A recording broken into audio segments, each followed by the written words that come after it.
मैं बिंबिसार हूं, मगध का शासक, हर्यंक वंश का वह राजा जिसने इतिहास की दिशा बदल दी। सिर्फ 15 वर्ष की आयु में मैंने मगध की गद्दी संभाली। मेरे सामने था एक लक्ष्य, मगध को उत्तर भारत की सबसे बड़ी शक्ति बनाना। मैंने युद्ध का मार्ग अपनाया, अंग राज्य को पराजित कर मगध में मिला लिया। यह मेरी सबसे बड़ी विजय थी। मैंने केवल तलवार नहीं उठाई, कूटनीति भी अपनाई। कौशल और लिच्छवी से विवाह संबंध बनाए, राजनीतिक गठबंधन से शक्ति को स्थिर किया। मेरे राज्य में धार्मिक सहिष्णुता थी।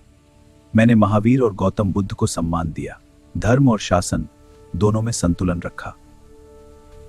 पर सत्ता की राजनीति कठोर होती है। मेरे ही पुत्र अजातशत्रु ने मुझे कारागार में डाल दिया।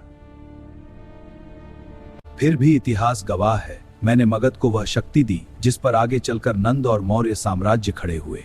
मैं बिंबिसार हूं, ये मगध के उत्थान की शुरुआत। मैं अजातशत्रु हूं, मगध का सम्राट। मेरा जन्म हर्यंक वंश में हुआ। मेरे पिता बिंबिसार थे, जो मगध के महान शासक थे। राजगृह मेरी राजधानी थी। मेरा जीवन सत्ता, संघर्ष और इतिहास परिवर्तन की कहानी है। इतिहास मुझे उस पुत्र के रूप में याद करता है जिसने अपने ही पिता को कारागार में डाल दिया। सत्ता की इच्छा ने मुझे कठोर बना दिया। मैंने सिंहासन प्राप्त किया और मगध की बागडोर अपने हाथों में ली। यह निर्णय मेरे जीवन का सबसे विवादास्पद अध्याय बना। मैंने वज्र संघ के विरुद्ध दीर्घकाल तक युद्ध किया, नवीन युद्ध तकनीकों का प्रयोग किया।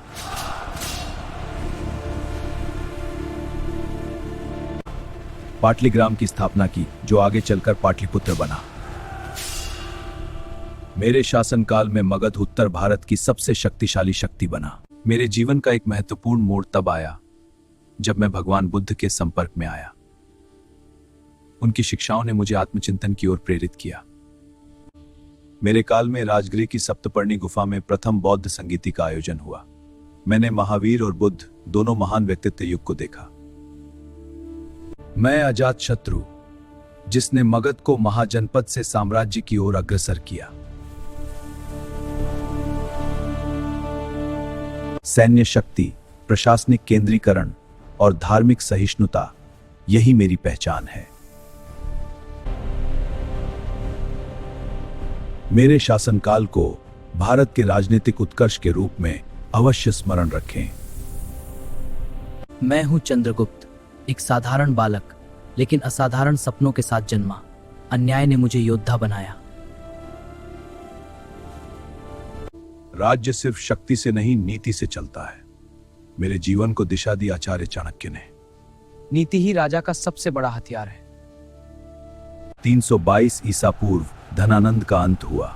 मैंने मौर्य साम्राज्य की स्थापना की। भारत पहली बार एक शक्तिशाली साम्राज्य बना। 305 ईसा पूर्व मैंने सेल्यूकस को पराजित किया। कंधार और काबुल मेरे साम्राज्य में शामिल हुए। यह सिर्फ युद्ध नहीं, कूटनीति की जीत थी।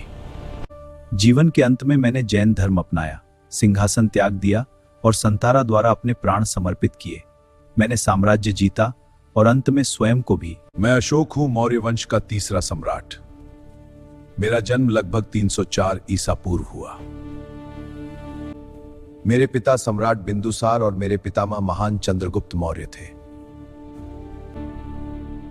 इतिहास ने मुझे दो नाम दिए, चंड अशोक और बाद में धर्म अशोक। 231 ईसा पूर्व मैंने कलिंग पर आक्रमण किया। युद्ध मैंने जीत लिया, पर मानवता हार गई। 1 लाख से अधिक लोग मारे गए, हजारों बंदी बना लिए गए। रणभूमि में फैले रक्त और विलाप ने मेरी आत्मा को झकझोर दिया।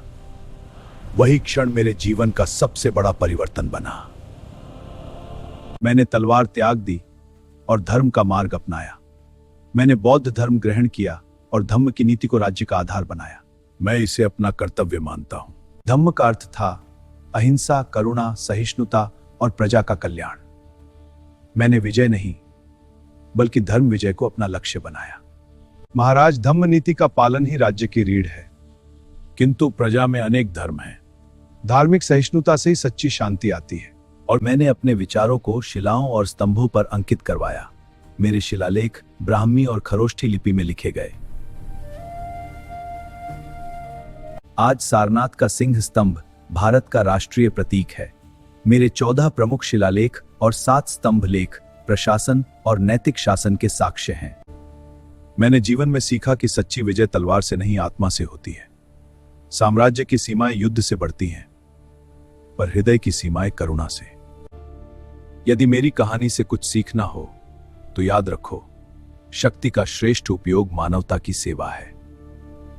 शासनकाल लगभग 268 से 232 ईसा पूर्व।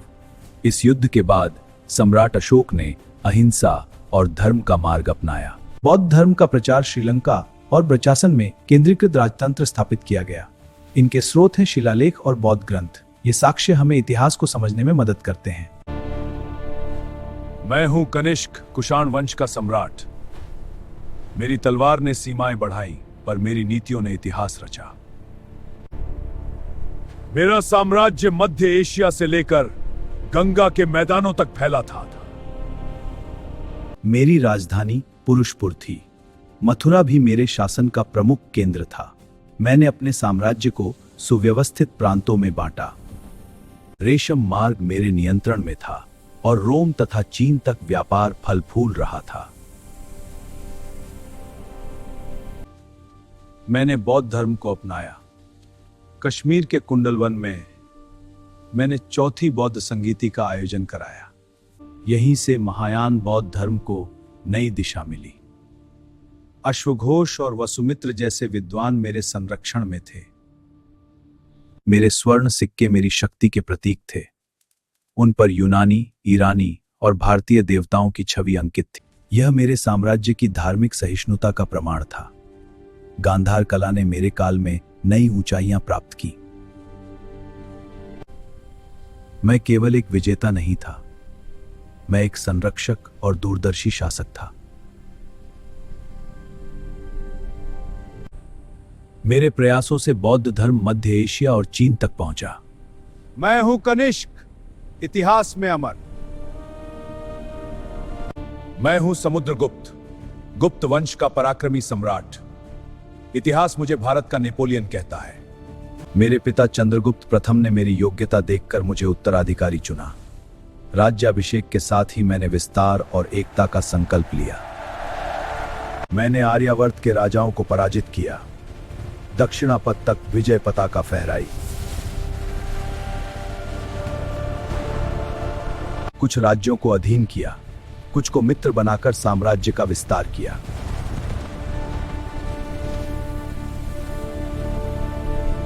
मेरी विजयों का वर्णन मेरे राजकवि हरिशेन ने प्रयाग स्तंभ पर अंकित किया। यही अभिलेख आज इलाहाबाद स्तंभ प्रशस्ति के नाम से प्रसिद्ध है। मैं केवल विजेता नहीं था, बल्कि कला और संस्कृति का संरक्षक भी था। मेरे स्वर्ण सिक्के और वीणा वादन मेरी सांस्कृतिक समृद्धि का प्रमाण है। परीक्षा के लिए स्मरण रखें: प्रयाग प्रशस्ति, हरिशेन, दक्षिणापथ अभियान, स्वर्ण मुद्राएं, वीणा प्रकार, गुप्त काल, भारत का स्वर्ण युग। मैं समुद्रगुप्त, जिसने गुप्त साम्राज्य को स्वर्ण युग तक पहुंचाया।